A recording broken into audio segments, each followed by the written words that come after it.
Ẹ káalẹ́ ní gbogbo ibikíbi tí ẹ ti ní àǹfààní láti mọ̀ gbọ́ wa. Mo kí wa káàbọ̀ sí orí ètò ọlọ́sọ̀ọ̀sẹ̀ wa ìwà ìṣirò, níbi tí a ti máa ń ṣàlàyé ìmọ̀ ìṣirò fúnra wa pẹ̀lú ìwé ọ̀jọ̀gbọ́n K. Stroud àti Mr. Booth. A ṣì wà lórí ẹ̀kọ́ ẹlẹ́ẹ̀karùn-ún ìwé yìí, níbi tí ọ̀jọ̀gbọ́n ti ń ṣàlàyé matrices.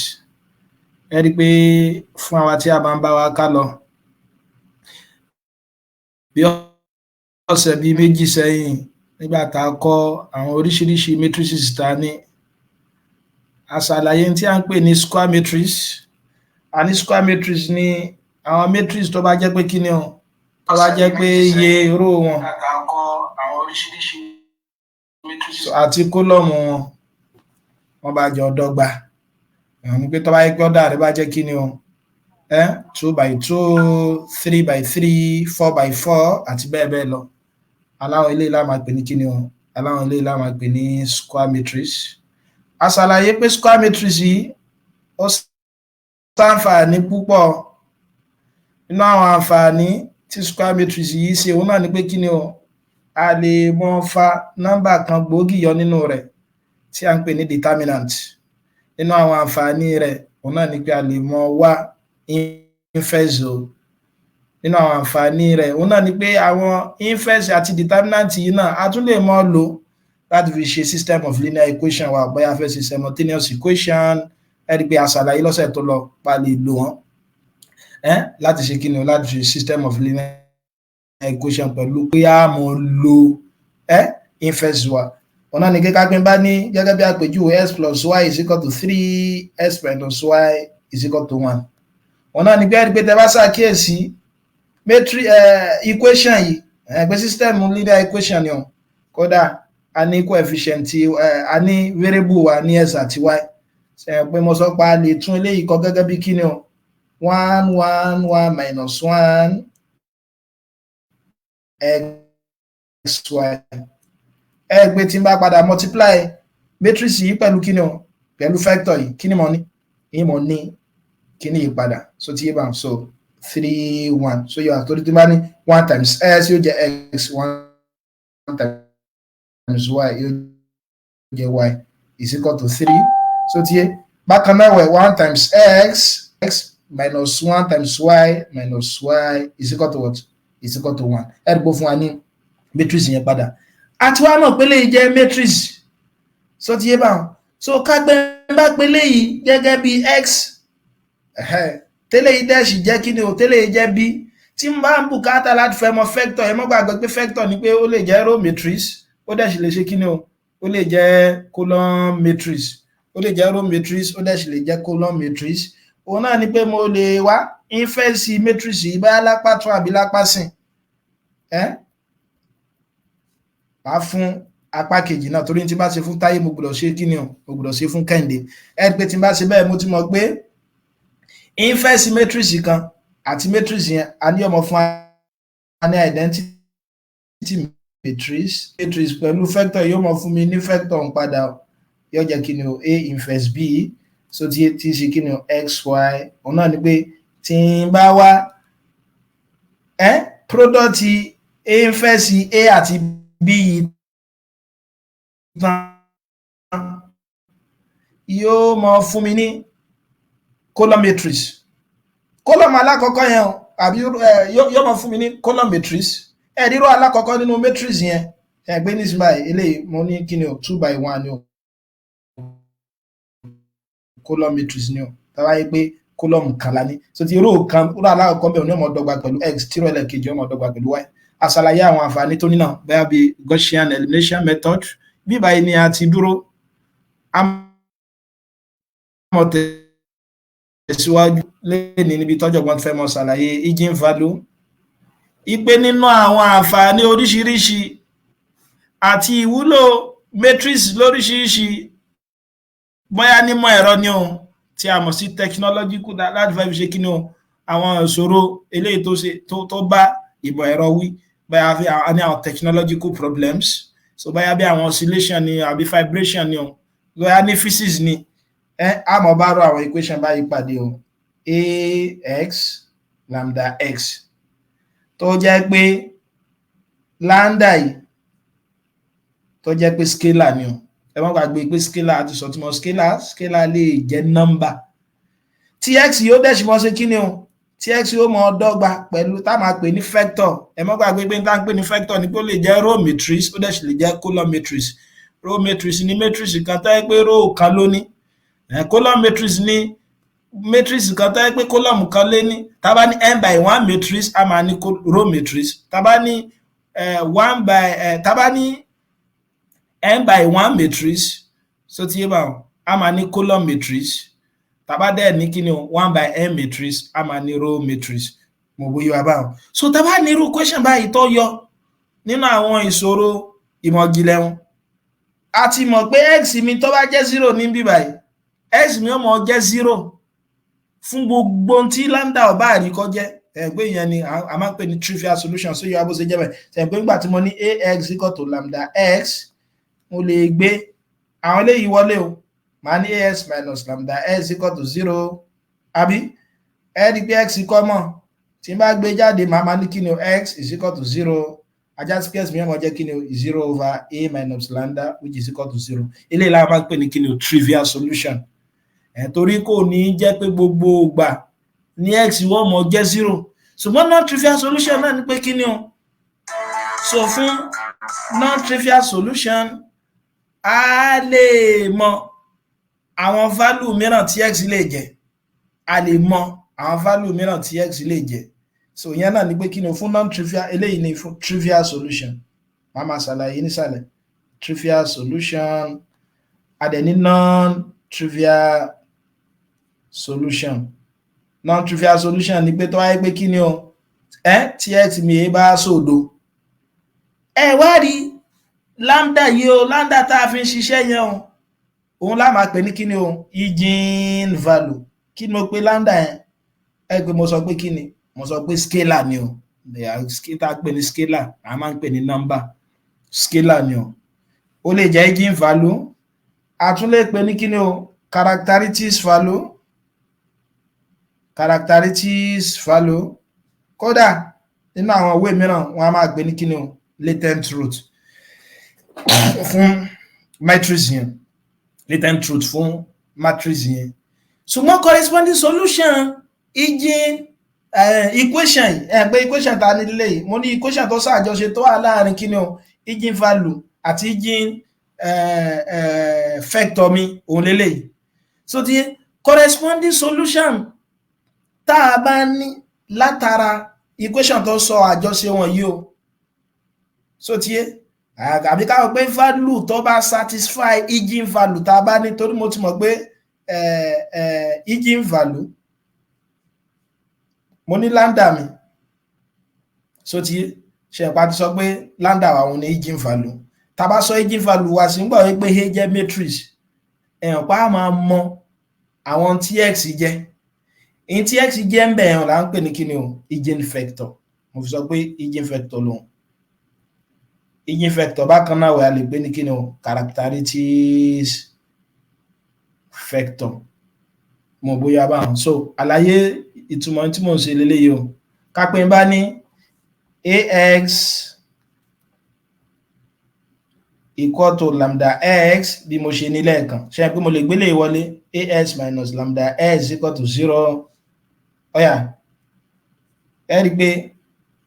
tí n bá gbé x jáde yóò mọ̀ fún mi ní irú nǹkan báyìí. Ṣùgbọ́n lambda ò lè dá dúró, ẹ rí pé ìyìn lè yọ constant nìkan kúrò nínú kíni o, kúrò nínú matrix. Ajá sí pé mo gbọ́dọ̀ sọ lambda yìí, mo gbọ́dọ̀ sọ di kíni o, mo gbọ́dọ̀ sọ òun náà di matrix. Pé tẹ́ bá gbàgbé ìgbà tá à ń multiply tá à ń ṣe bá ṣe lè tá à ń show bí a inverse mi bó ṣe lè mọ fún mi ní 0. Pé tá à ń ṣe bẹ́ẹ̀ náà pé tá bá ní constant ń bẹ, mo la lè mọ gbé constant sí agbọ́n ní matrix pẹ̀lú pé a máa multiply rẹ̀ pẹ̀lú kíni o, identity matrix. Tá a mọ̀ sí unit matrix láyé rẹ̀. So ti yé bá pé tẹ́ bá ní constant gẹ́gẹ́ bí 5 gẹ́gẹ́ bí àpèjúwe, tẹ́ wá fẹ́ sọ di matrix, mo lè sọ pé 5i. Tó mọ̀ pé èyí identity matrix ní 2 by 2. Tí bá dẹ̀ multiply number kan pẹ̀lú identity element, kí ni ó mọ̀ fún mi padà? Yóò mọ̀ fún mi ní number wọn padà. Ajá sí pé lambda yìí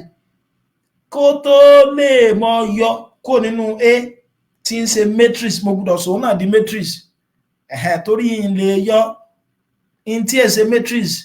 n lè yọ kó nu ara matrix àti matrix náà mo gbọ́dọ̀ yọ kó nu ara wọn so tí ẹ bá yọ subtraction àbí subtraction àti ìyọkúrò addition àti subtraction yóò mọ wà define tó bá jẹ́ pé matrix méjì àbí tó ju méjì lọ lẹ́ ń ṣe kí ni o matrix méjì tàbí tó ju méjì lọ lẹ́ ń kó papọ̀ so tí ẹ bá wọn so ajá sí pé mo gbọ́dọ̀ ṣe lè náà di matrix yóò mọ fún mi ní kí ni o yóò mọ fún mi ní lambda I ẹ wá rí a minus lambda I òun là ń pè ní kí ni o characteristics matrix. Nígbò jẹ́ pé x ni mo fẹ́ mọ̀ tẹ́ ẹ bá gbàgbé kí la lè ṣe tí ó mọ sọ tó lè sọ matrix kan nígbà yẹn pé èmi square matrix lòun náà so tí n bá ní square matrix ajá sí pé identity matrix tí mo lọ multiply pẹ̀lú lambda yẹn ṣe pé identity matrix náà square matrix lòun náà tí n bá multiply scalar pẹ̀lú identity matrix iye order tí ó bá rí kó jẹ́ iye dimension tí ó bá rí kó jẹ́ ẹ pé kí la mọ̀ níbẹ̀ náà a mọ̀ ní kíni o a máa ní square matrix padà tá bá yọ square matrix kó nu square matrix a máa ní square matrix kí la dẹ̀ lè ṣe láti sọ square matrix di number láti yọ number kan gbòógì lára rẹ̀ pò ní ká wá determinant ajá sí pé tá bá wá determinant characteristics matrix báyìí pé a minus lambda I determinant rẹ̀ òun la máa pè ní kíni o characteristics polynomial so tí wọ́n characteristics polynomial tàbí nínú àwọn òwe mi wọ́n máa ń pè ní characteristics determinant kò ní fún wa ní nọ́mbà torí polynomial ni ó lọ wá o kódà polynomial yóò mọ ní ọ̀dà iye matrix tó bá fún wa táyé pé matrix tó fún yín tó bá jẹ́ 2 by 2 ajá sí wípé iye polynomial tá máa ní yóò mọ jẹ́ degree 2 tó yẹ pé matrix tó fún wa tó yẹ pé 3 by 3 ni polynomial yóò mọ jẹ́ kí ni o yóò mọ jẹ́ degree 3 tó bá yẹ pé 4 by 4 yóò mọ jẹ́ degree 4 mo bóyá báwọn ajá sí pé léyìí characteristics polynomial a máa ní polynomial ní degree n ẹni yóò máa wá sọ iye kí ni o iye ọ̀dà matrix wa tó yẹ pé 2 by 2 màmá ní polynomial ní degree 2 tó yẹ pé 3 by 3 màmá ní polynomial ní degree 3 tó yẹ pé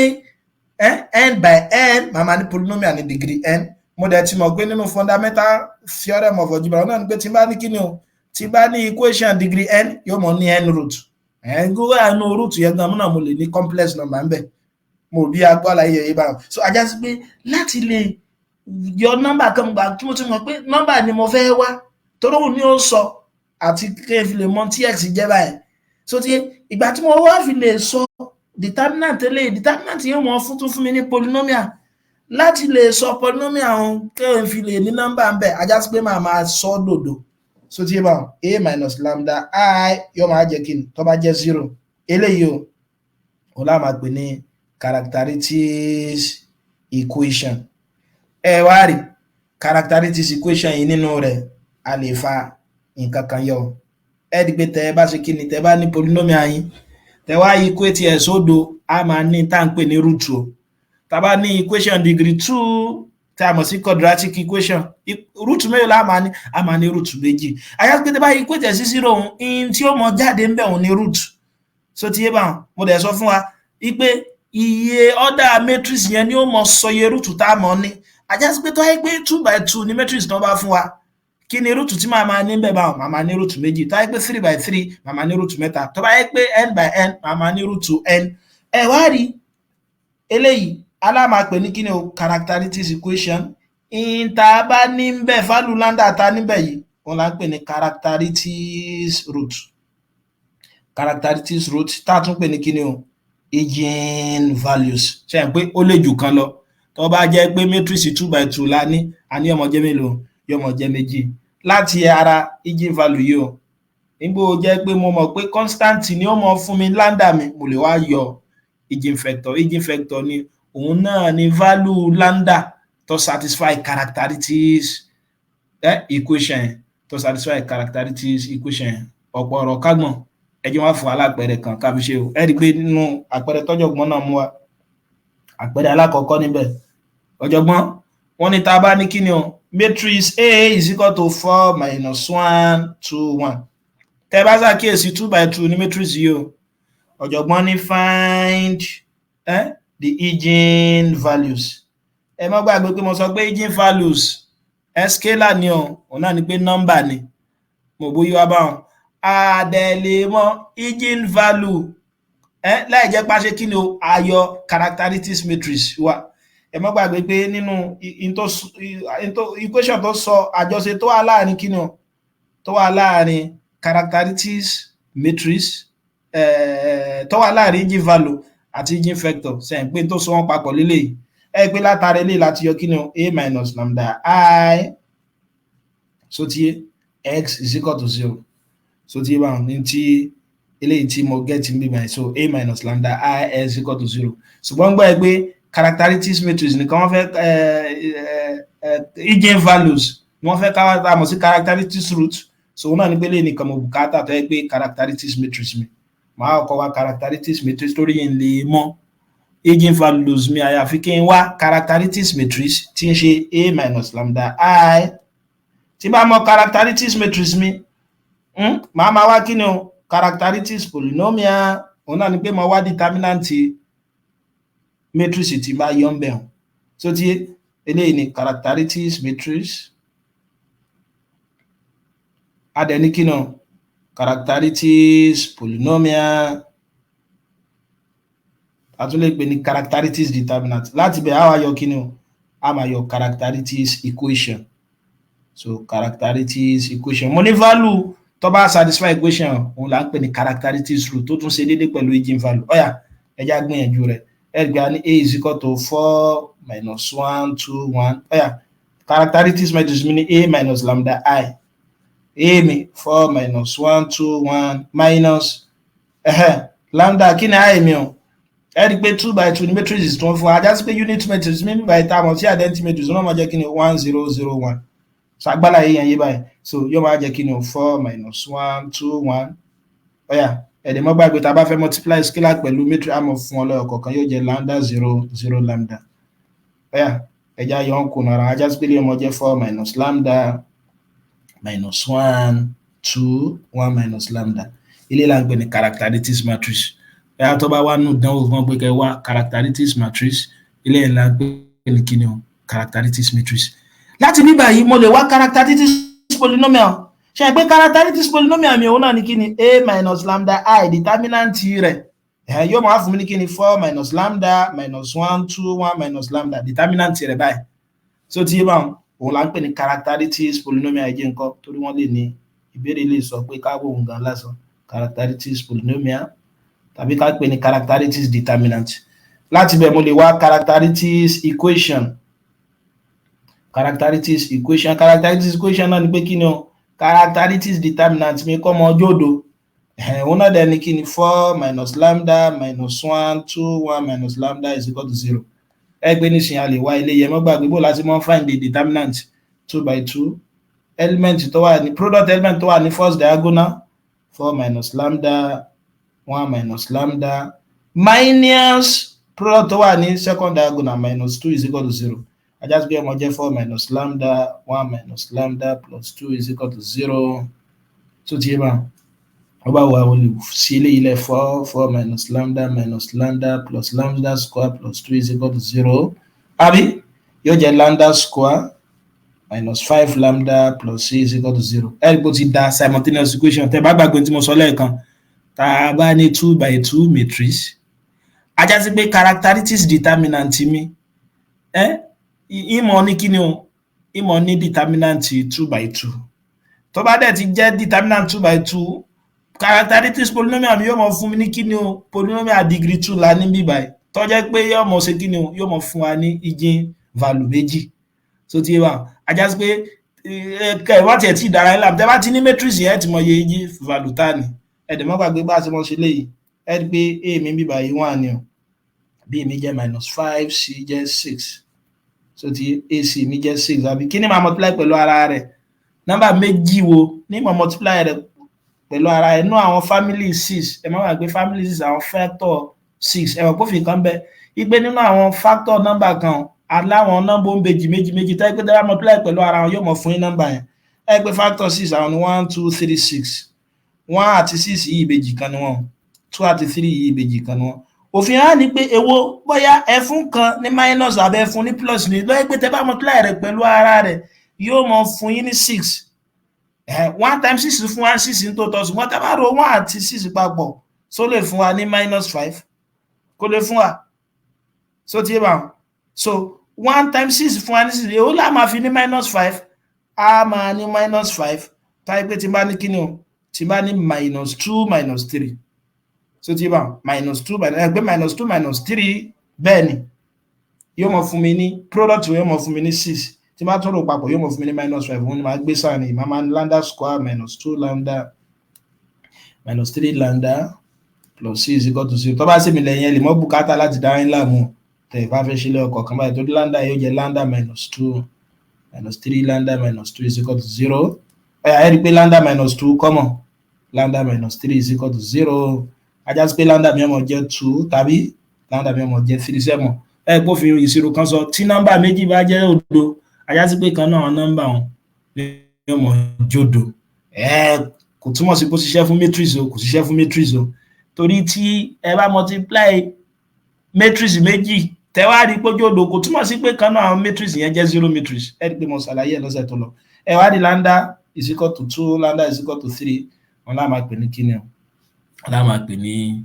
eigenvalue wọn láà máa pè ní eigenvalue bóòní tó bá jẹ́ pé mẹ́ta ń kọ́ ọ̀jọ̀gbọ́n tún mú àpẹẹrẹ ẹlẹ́ẹ̀kejì wa example 2 wọ́n ní find the eigenvalues of the matrix matrix náà wá jẹ́ a 2 3 minus 2 1 4 minus 2 2 10 minus 5 láì tí ẹ̀ tí ṣe eigenvalue mi ò lá máa ní a máa ní eigenvalue mẹ́ta torí 3 by 3 lélẹ́yìí mo dẹ̀ mọ̀ pé matrix 3 by 3 yóò mọ̀ fún mi ní polynomial degree kíni o degree 3 a gbé láti bí báyìí náà a minus lambda I tí a mọ̀ sí characteristics matrix 1 ajá sí pé yóò mọ̀ jẹ́ kíni o 2 3 minus 2 1 4 minus 2 2 10 minus 5 minus ṣe pé eléyìí nìsín a máa ní kíni o a máa ní identity matrix 3 by 3 torí 3 by 3 ni mo fẹ́ yọ kúrò rẹ̀ so yóò jẹ́ lambda 0 0 0 lambda 0 0 0 lambda ìjà tí lẹ́yìn bá yé wa màá tún wá ní a minus lambda I ẹgbẹ́ tí bá yọ kúrò ara wọn sẹ́yìn pé tí bá fẹ́ yọ matrix màá máa yọ corresponding element kúrò ara wọn 2 minus lambda 3 minus 2 1 4 minus lambda minus 2 2 10 minus 5 minus lambda so minus 5 minus lambda mo bóyá báwọn ajá sí pé characteristics polynomial mi yóò mọ̀ jẹ́ 2 minus lambda 3 minus 2 1 àbí 4 minus lambda minus 2 2 10 minus 5 minus lambda so tí báwọn ká tiẹ̀ bó jẹ́ 0 ká wá kíní ẹ̀ papọ̀ ẹ rí pé kí la lè ló ń bẹ̀ ní ìsìn ẹ má gbàgbé cofactor wa plus minus plus pé cofactor náà ni pé kí ni minus àti sin tó wà lórí rẹ̀ ajá sí pé tí n bá bẹ̀rẹ̀ pẹ̀lú ilé ìmọ̀ máa ní 2 minus lambda tí n bá clear row àti column rẹ̀ kí ló kúnlẹ̀ 4 minus lambda minus 2 10 minus 5 minus lambda then minus 3 tí n bá clear row ilé yìí náà àti column tó wà 1 minus 2 2 minus 5 minus lambda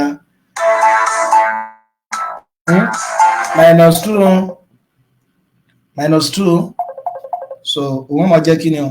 so minus 2 yẹ́ máa jẹ́ kí ni 1 4 minus lambda 2 10 so tí is equal to 0 so is equal to 0 ajá sí pé yẹ́ máa jẹ́ 2 minus lambda ṣe pé tá bá tún eléyìí ṣe yẹ́ máa jẹ́ kí ni o 4 minus lambda minus 5 minus lambda plus 20 so yẹ́ wá báwọn mo wá determinant wọn then minus 3 eléyìí máa jẹ́ kí ni o minus 5 minus lambda plus 4 àbí minus 2 10 minus 2 4 minus lambda is equal to 0. ṣe pé tá bá ṣe síwájú sí ilé ọmọ jẹ́ 2 minus lambda ọ̀yà tí bá expand eléyìí minus 20 minus 4 lambda eléyìí ni mo ń sọ plus 5 lambda plus lambda squared plus 20 àbí bẹ́ẹ̀ kọ́ ni. So eléyìí ọmọ jẹ́ kí ni o plus 3 lambda sọ́tíyé plus 3 so yíya bó ṣe jẹ́ plus 3 ṣe pé lambda yìí yóò mọ jẹ́ plus 3 lambda minus 5 plus 4 minus 1 ni minus 1 times 3 plus 3 so tí yé bá so eléyìí ọmọ á jẹ́ kí ni ẹ̀yẹ́ ń ṣe ilé ìṣíwájú yìí gbélé ìbáyìí tí bá tún òun ṣe yóò jẹ́ 10 minus 8 plus lambda so tí yé eléyìí ọmọ fún wa ní kí ni o minus 2 lambda minus 4 so yà bó ṣe jẹ́ minus 4 torí eléyìí ọmọ jẹ́ 2 so is equal to 0 tó bá wù wá a tún lè tú lẹ̀ sí o so tí wà bá so tó bá wù wá a tún lè tú lẹ̀ sí tàbí tàbá tiẹ̀ dára wa láàmú so tí ẹ rí i pé eléyìí ní ìsìn mo ní 2 minus lambda minus 20 minus 4 lambda ẹja ro àwọn eléyìí náà papọ̀ yẹ máa jẹ́ minus lambda plus lambda 20 àti 20 gera wọn olúwaṣẹ́ ilé òkun lambda squared plus lambda ṣé bẹ́ẹ̀ kọ́ ni bẹ́ẹ̀ ni o lambda squared plus lambda ilé ọmọ jẹ́ kí ni o 3 minus 2 lambda plus lambda 3 minus 4 minus 1 is equal to 0 so minus 1 is equal to 0 ẹgbàá ní 2 minus lambda lambda square plus 1 so you have one so lambda square plus 1 sáà sáà ti ṣe kankan 2 minus lambda bẹ́ẹ̀ni ẹgbẹ́ mo lè tọ́ pé 2 minus lambda tún kọ́ mọ́ ilé ọmọ jẹ́ lambda plus 1 àbí so lambda plus 1 mo lè gbé negative jáde níbí báyìí náà tẹ́lẹ̀ náà mo jẹ́ kí ni o lambda plus 1 minus lambda sí mi ti ṣe ẹjẹ́ tún ilé ìṣe àtọ́rí ìbùkátà rẹ̀ lambda minus lambda bẹ́ẹ̀ ni 3 minus 4 3 minus 4 minus 1 ni o 3 lambda 3 plus 3 lambda minus 4 minus 4 lambda minus 4 lambda okay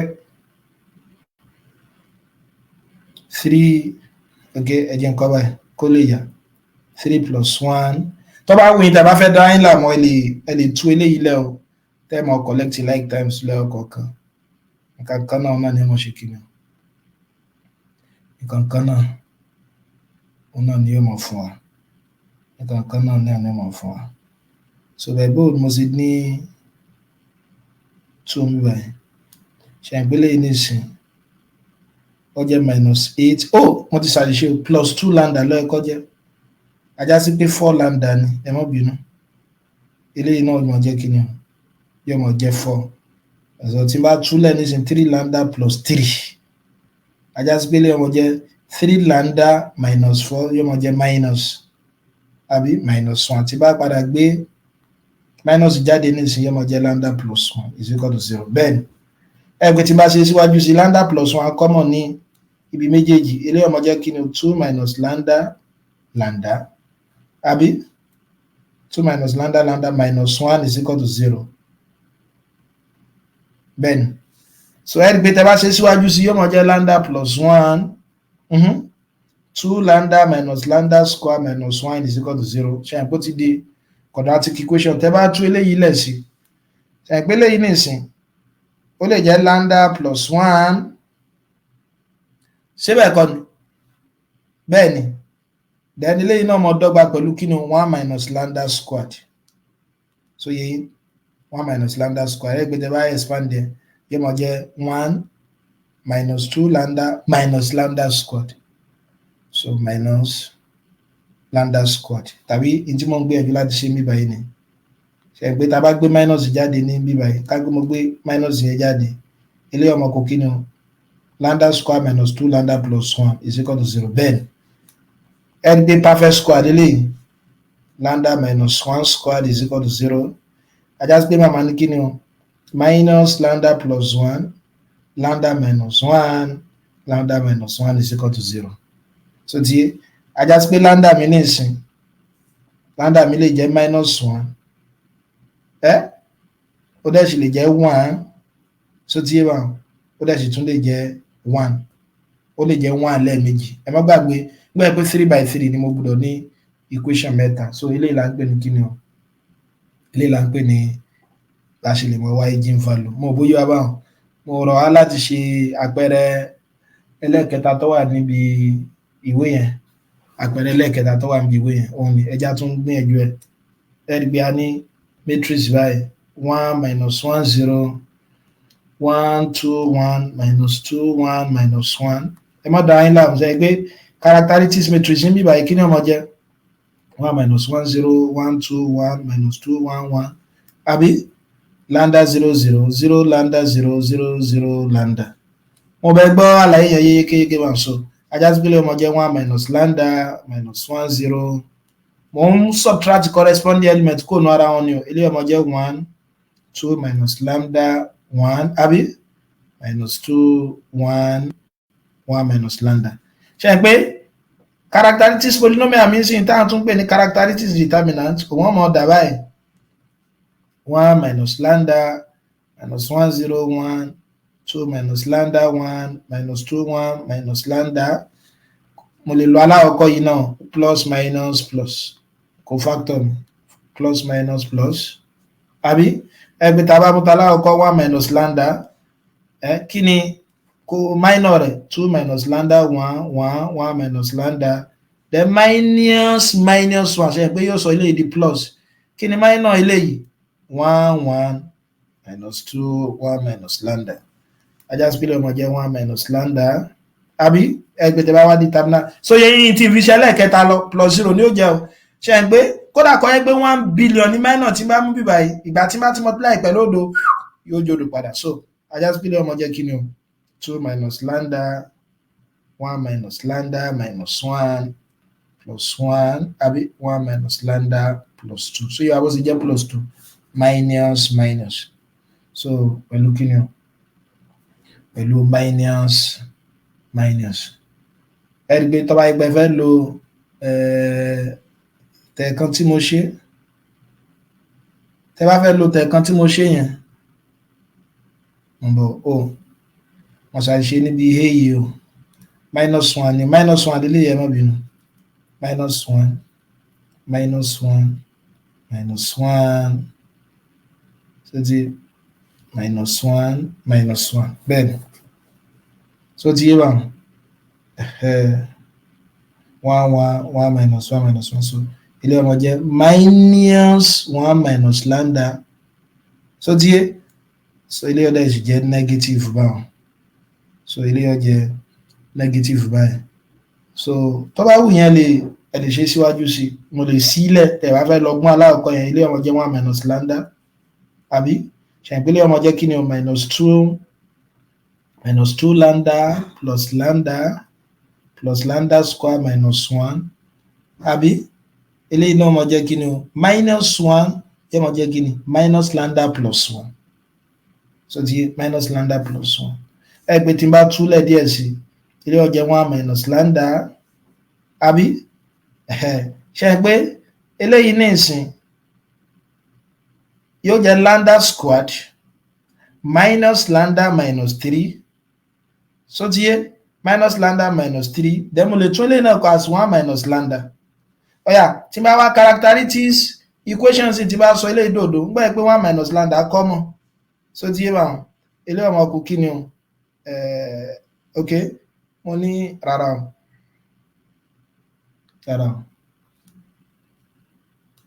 a ní plus báyà bí 1 minus lambda come just be ọmọ jẹ́ lambda square minus lambda minus 3 plus 1 yes is equal to 0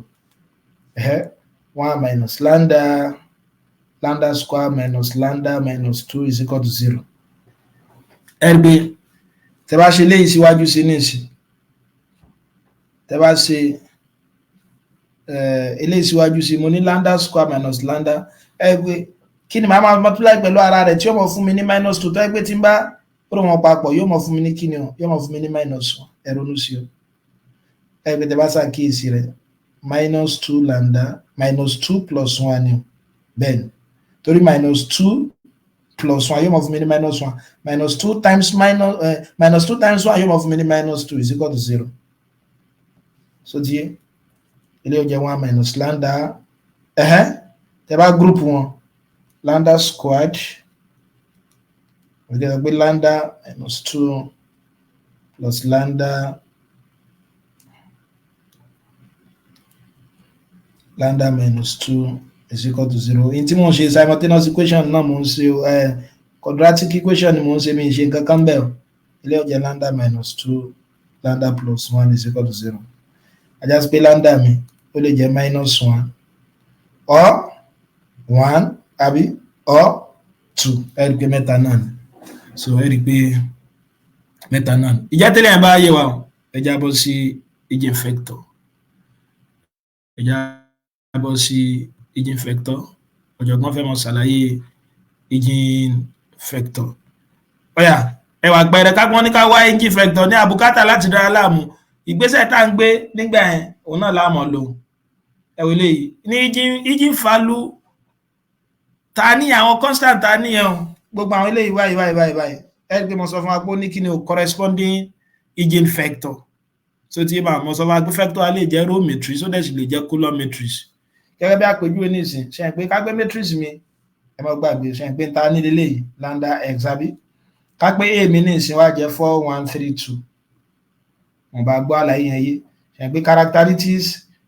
matrix mi yóò jẹ́ kí ni o 4 1 3 2 minus lambda 0 0 lambda àbí so tí bá so ilé ọdẹ máa jẹ́ kí ni o 4 minus lambda 1 3 2 minus lambda àbí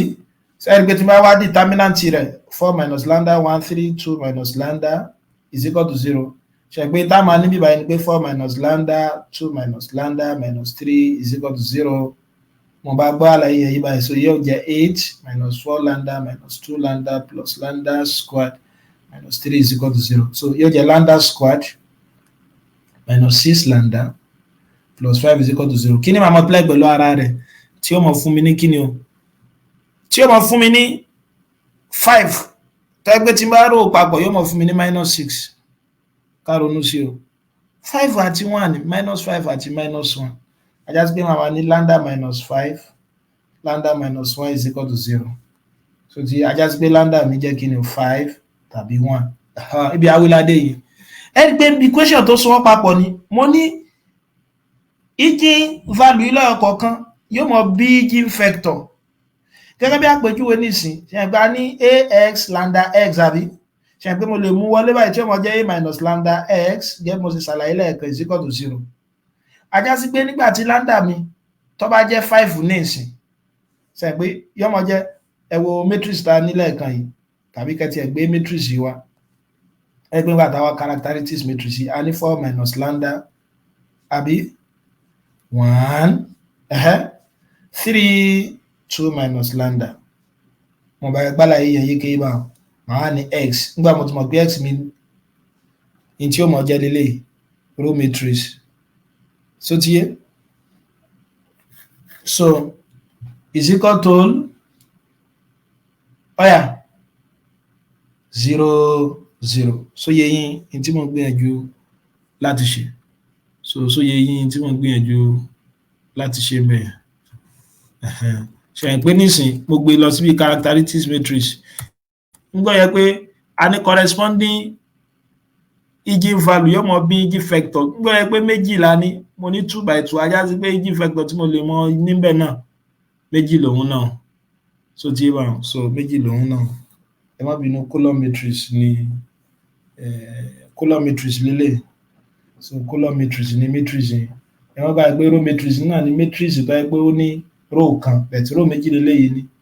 1 by n matrix òun ni row matrix n by 1 matrix òun ni column matrix 1 by m matrix òun ni column matrix. So tí other matrix yìí tó bá jẹ́ 1 by m gẹ́gẹ́ bí àpèjúwe row matrix ni, táyé pé m by 1 gẹ́gẹ́ bí àpèjúwe column matrix ni. So ti ẹ mọ̀ pé column kan mo ní bí báyìí, so column matrix lélẹ̀. Ọ̀yà màmá máa sọ in tí àwọn lambda mi yẹn characteristics root yìí tí a pè ní eigenvalue màmá sọ wọ́n sí lọ́wọ́ kọ̀ọ̀kan. When lambda is equal to 5, pé tí lambda bá jẹ́ 5,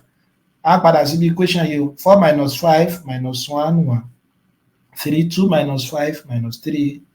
s1 x2 is equal to 0 0.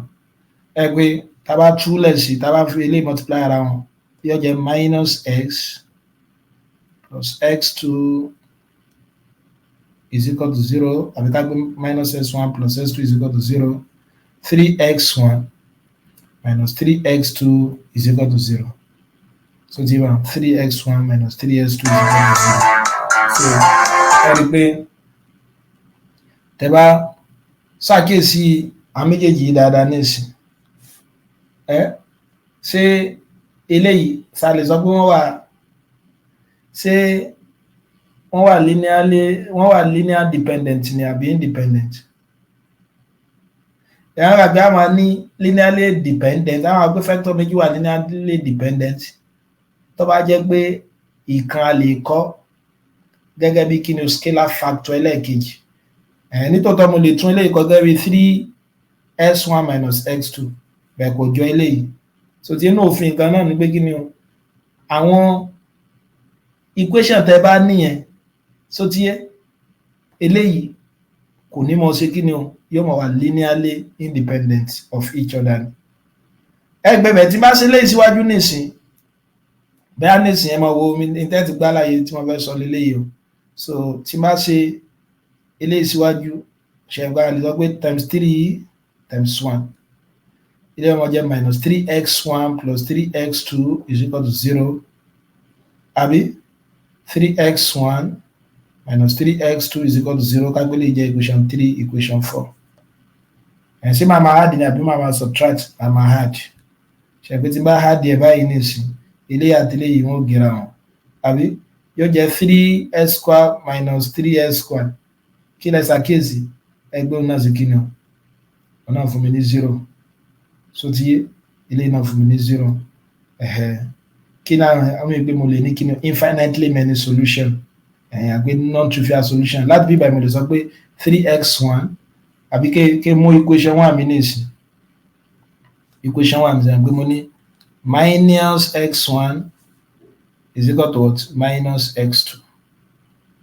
Minus x1 is equal to minus x2. Ẹ rí pé x1 mi ó jẹ́ s2. At x mi o non-trivial solution ni pé kò gbọdọ̀ jẹ́ 0, but tí bá ní lọ pé when x equal to 2, s2 is equal to 1, s1 mi yóò mọ̀ jẹ́ 1. Ẹ má bínú, yóò mọ̀ wà linearly dependent. Actually a lè rí lè gan ọkọ̀ ní scalar product ti ẹlẹ́ẹ̀kejì. Ṣé nípa ní minus s1 plus x2 ni, mo lè gbé minus 3 jáde níbí báyìí. So tí yóò mọ̀ jẹ́ minus x1. So tí bá plus x2 bẹ́ẹ̀ ó ṣe é bá. So yeah, ajá sí pé x2 x1 ṣe pé ó lè ju báwọn lọ. Mo tún lè ní ìgbà tí SB bá jẹ́ 2, mo ti mọ̀ pé màmá ní finitely many solution tó bá yẹ pé bá ti ní 0 lẹ́gbẹ̀ẹ́ àkọ́kọ́ àti ẹgbẹ́ kejì. So tí ẹ wá ní x1 x2 tó ń ṣe kí ni 1 1 is the what? Corresponding eigenvalue eigenvector, ẹ má bínú,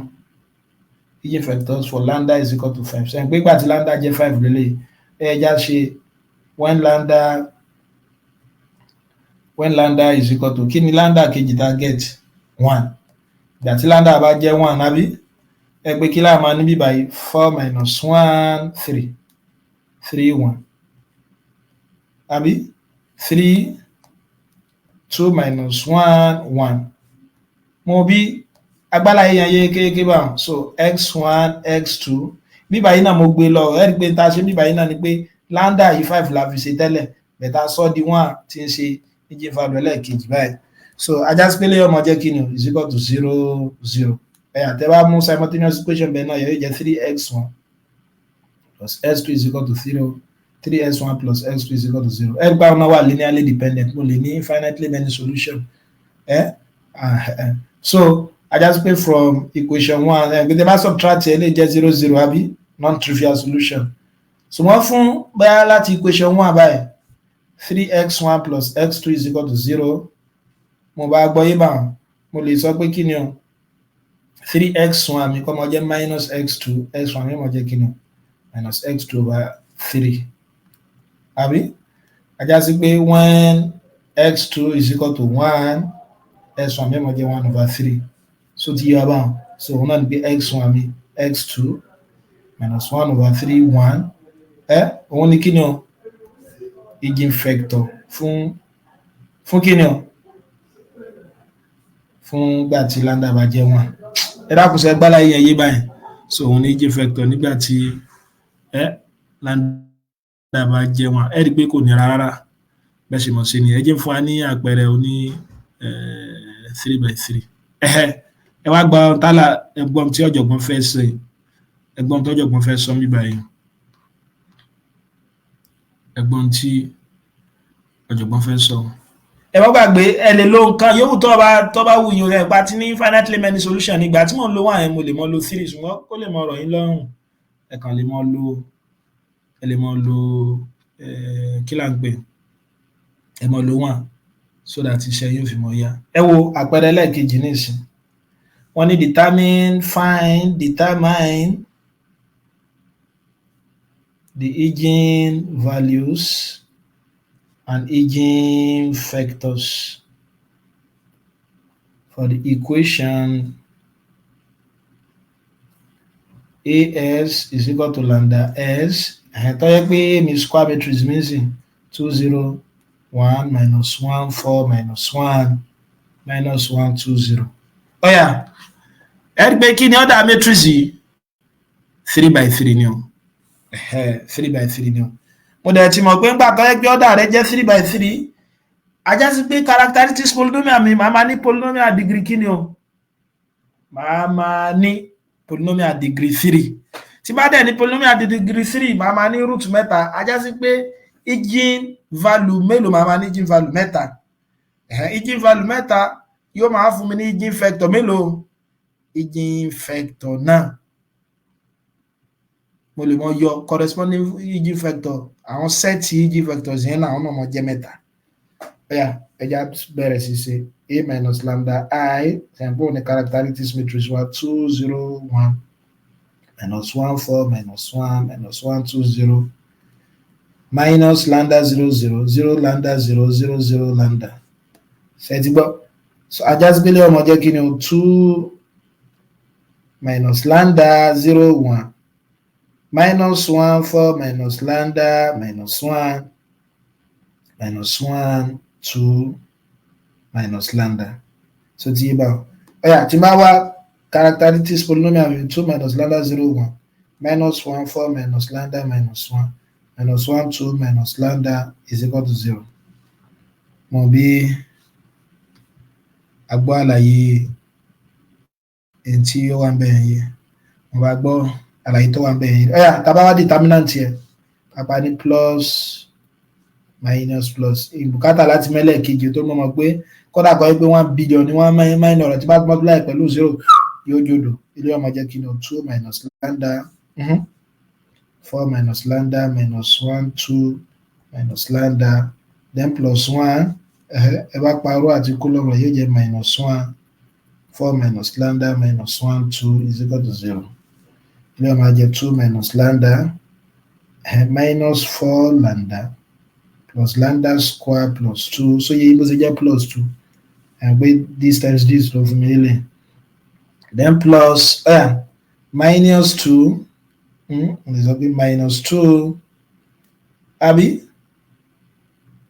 minus ọ̀gá gbé plus ẹgbẹ́ minus times 1 ẹgbẹ́ lè gan tẹ́lẹ̀ minus minus 4 plus lambda is equal to 0 yóò jẹ́ 2 minus lambda minus 4 lambda plus lambda square plus 2 minus 2 plus 4 minus lambda àbí is equal to 0. Ilé máa jẹ́ 2 minus lambda minus 4 lambda plus lambda square plus 2 4 minus 2 ẹgbẹ́ 2 òun náà jẹ́ 2 minus lambda ẹgbẹ́ plus àbí is equal to 0. 2 minus lambda náà common ẹ bá gbé jáde yóò jẹ́ 4 minus lambda plus lambda square plus 2 plus 1 is equal to 0. 2 minus lambda squared minus 4 lambda plus 3 is equal to 0. Kí ni a máa multiply pẹ̀lú ara rẹ̀ lẹ́ẹ̀mejì tí ó nínú factor 3 tí ó fún mi ní 3 tó ẹgbẹ́ tí bá rò papọ̀ yóò bọ̀ fún mi minus 1 ọ̀nà ni minus lambda ẹgbẹ́ ọ̀nà ni kí ni minus 3 minus lambda is equal to 0. Ajá sí pé lambda mi ọmọ jẹ́ kí ni lambda mi ó lè mọ jẹ́ 2 ó dẹ̀ sì lè jẹ́ 3 ó dẹ̀ sì lè jẹ́ 1. Àwọn ilé ìlà máa pè ní kí ni eigenvalues ṣe pé mẹ́ta náà la ní so eigenvalues. Láti bẹ̀ lọ a lè wá in tí eigenvector ó jẹ́ o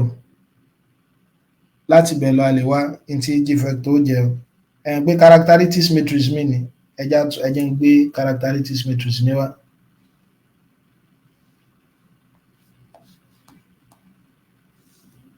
Ẹjẹ́ ń gbé characteristics matrix mi wá. Ọ̀yà ẹgbẹ́ tá bá ní equation yìí padà ṣe pé equation tó fún wọn papọ̀ ní a minus lambda I x is equal to 0 vector lè yàbí màmá mú mo dẹ̀ ní lambda mi kọ́ jẹ́ 1 2 3 yàbí màmá mú ọlẹ́ ọ̀kọ̀ọ̀kan ẹ̀dẹ̀ mọ̀ pé léyìí òun léyìí a minus lambda I náà ní báyìí àbí sọ pé when lambda is equal to 1 nígbà tí lambda bá jẹ́ 1 bí ti bá ti rí kí n gbé 1 sí ajá sí pé ọmọ jẹ́ 1 0 1 minus 1 3 minus 1 minus 1 2 minus 1 àbí x1 x2 x3 is equal to 0 0 0. So láti bẹ̀ lọ ẹgbẹ́ tí bá ṣe mo lè sọ pé x1 plus x3 is equal to 0 àbí minus x1 plus 3x2 minus x3 is equal to 0 minus x1 plus 2x2 minus x3 is equal to 0. So you have one. So láti bá equation 1 equation 2 from equation 1 ṣe àgbé mo lè sọ pé s1 mi jẹ́ minus s3 tí bá fi s1 mi tó jẹ́ minus s3 bóyá ní equation 2 àti 3 ṣe àgbé eléyìí kí ni ó dà ní ìsìn minus x3 plus 3x2 minus s3 is equal to 0. Ẹlẹ́ẹ̀kejì rẹ̀ náà yóò jẹ́ kí ni x3 àbí plus 2x2 minus s3 is equal to 0. So tí yé mi bá ṣe àgbé eléyìí ní ìsìn ó lè di kí ni o aláàkọ́ yìí ẹjẹ́ lo gègé mi fi kọ́ ó lè jẹ́ minus 2x3 plus 3x2 is equal to 0. So eléyìí àti eléyìí yóò gẹ̀rà wọn so tí yé wọn eléyìí àti eléyìí yóò gẹ̀rà wọn wọ́n sọ pé x2 jẹ́ 0 so tí x2 bá dẹ̀ sì ti jẹ́ 0 x3 ní ó jẹ́ 0 non-trivial solution náà ló fẹ́ ṣe kí ni náà ló fẹ́ fún wa láti bí báyìí láti bẹ́ẹ̀ bí equation ìṣẹ́ pé mo ní minus 2x3 plus 3x2 is equal to 0 àbí mo lè sọ pé 3x2 is equal to 2x3 àbí x2 mi máa jẹ́ kí ni o 2x3 over 3 ajá sí pé nígbà tí x3 mi tó bá jẹ́ 1 x2 mi máa jẹ́ kí ni o 2 over 3 mo dẹ̀ mọ̀ pé x1 mi tẹ́lẹ̀ mo ní kó máa jẹ́ kí ni o ẹgbẹ́ x1 mi òun náà ni minus x3 ajá sí pé yóò máa jẹ́ kí ni o minus 1 so ẹwà ni x1 x2 x3 minus 1 2 over 3 kí ni x3 wa kí ni x3 wa x3 jẹ́ 1 so ti àwọn náà ní kí ni o corresponding eigenvalue for what for lambda is equal to 1 so for lambda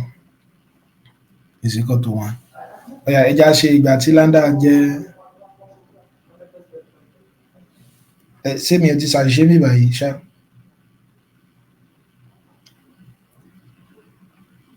Ìgbà tó jẹ́ 0 ní bí báyìí.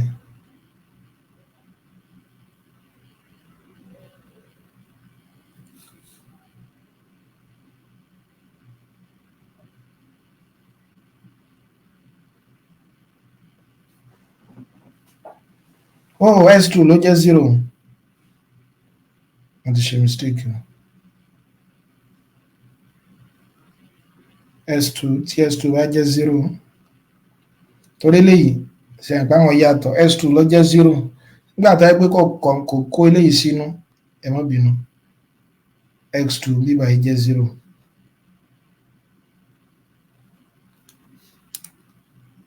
ẹ̀ pé kò kó yẹn sínú ẹlẹ́ẹ̀kẹta. So x2 is equal to 0. Ṣe àgbé equation alákọ̀ọ́mọdé ní x1 plus x3 mo ti ẹ̀ ti sọ pé s1 mi kọ́ mọ jẹ́ kí ni o minus s3 tí yẹn bá jẹ́ non-trivial solution ajá sí pé tí x3 mi tó bá jẹ́ 1 tàbí s1 mi náà mọ jẹ́ minus 1. So tí yẹ bá x1 x2 x3 minus 1 kí ni s2 0 s3 kí ni s3 jẹ́ báwọn. So s3 náà jẹ́ 1 for lambda is equal to 1. So ẹ gbìyànjú láti ṣe ìgbà tí lambda jẹ́ 2 àti ìgbà tí lambda jẹ́ 3 mọ̀ bẹ́ẹ̀ ṣe ṣe bí báyìí instead ẹ fi 1 sígbà tí ẹ fi 1 síbi lambda yìí 2 lẹ́mọ̀ fi sí. Ajá sí pé tí lambda bá jẹ́ 2 báyìí a máa ní kí ni o 2 minus 2 0 0 1 minus 1 2 minus 1 minus 1 2 minus 2. So the head of x1 x2 x3 so is equal to 0 0 0. So the kí ni máa dà láti bí báyìí mo lè sọ pé x3 mi òun jẹ́ 0 láti ibẹ̀ x3 mi jẹ́ 0. So tẹ́ bá ti mọ̀ pé x3 jẹ́ 0 mo lè mọ in tí s1 àti s2 ó jẹ́ o. So tí mo lè mọ tí s1 àti s2 ó jẹ́. So ẹ ṣe fún lambda is equal to 3 náà. Ṣùgbọ́n kí wá tó ká díẹ̀ lẹ̀ ẹ jẹ́ ká jàǹfààní kankan. Ní linear algebra a pè kankan ní Cayley Hamilton theorem. So kí ni Cayley Hamilton theorem ń sọ? Òun náà ni pé kí ni o every matrix A satisfies characteristics equation. So every matrix A satisfy characteristics equation. Ẹ wo ẹ jẹ́ n fún wa ní example ní 2x2 ta nílẹ̀ kan yẹn. Ṣe pé 2x2 a ní 4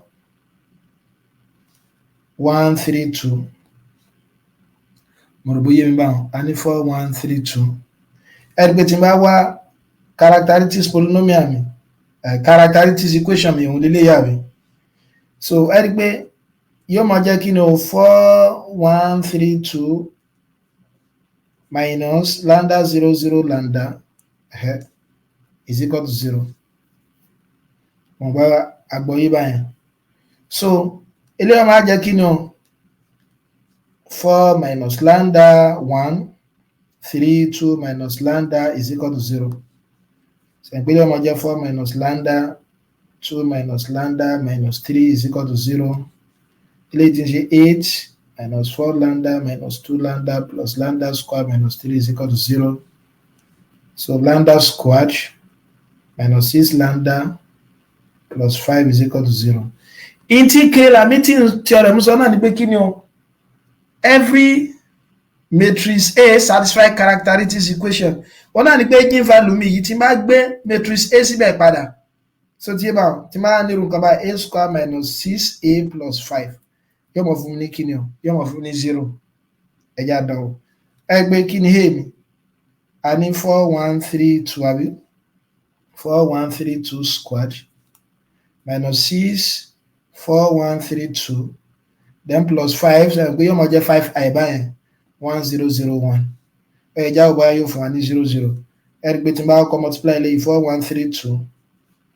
4 1 3 2 ṣe pé product yẹn máa jẹ́ kí ni 16 plus 3 4 plus 2 12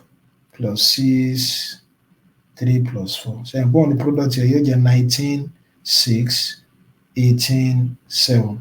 àbí ajá sí pé product eléyìí matrix yìí òun ló fún wa ní kí ni o 19 6 18 7 àbí minus eléyìí jẹ́ 24 6 18 12 àbí then plus 5005 jẹ́ irú àwọn corresponding kí ni wọ́n papọ̀ ajá sí pé ó jẹ́ 19 minus 24 plus 5 àbí ẹja máa second column náà 6 minus 6 plus 0 ẹja máa eléyìí náà 18 minus 18 plus 0 eléyìí nǹkan 7 minus 5 plus 5 7 minus 12 plus 5 ẹgbẹ́ tẹ́ bá ṣàkíyèsí rẹ̀ 19 plus 5 24 minus 24 0 6 minus 6 plus 0 0 0 0 so ti ẹ rí pé ó satisfy rẹ̀ so every matrix A satisfy characteristics equation ajá sí pé hence the Cayley Hamilton theorem so ti kódà ẹ lè ṣe fún mẹ́ta mọ́rọ̀ ẹjá lo example kẹta ẹ̀ka fi ṣe ẹlẹ́kẹta torí àkókò ti lọ púpọ̀ bíbá yìí ni a máa dúró lágbára Ọlọ́run bá máa tẹ̀síwájú ní ọ̀sẹ̀ tó ń bọ̀ ìmọ̀ta bá rí ẹni tó ní ìbéèrè kan àbí mìíràn so ìbéèrè ìgbà tí ó sì béèrè a ti parí prógámù ẹlẹ́ẹ̀karùn-ún báyìí a máa bẹ̀rẹ̀ lọ́sẹ̀ tó ń bọ̀ pẹ̀lú vector kí Ọlọ́run bá kí ó fi ẹ̀mí wa lẹ̀ títí máa fi pàdé wa lọ́sẹ̀ tó ń bọ̀.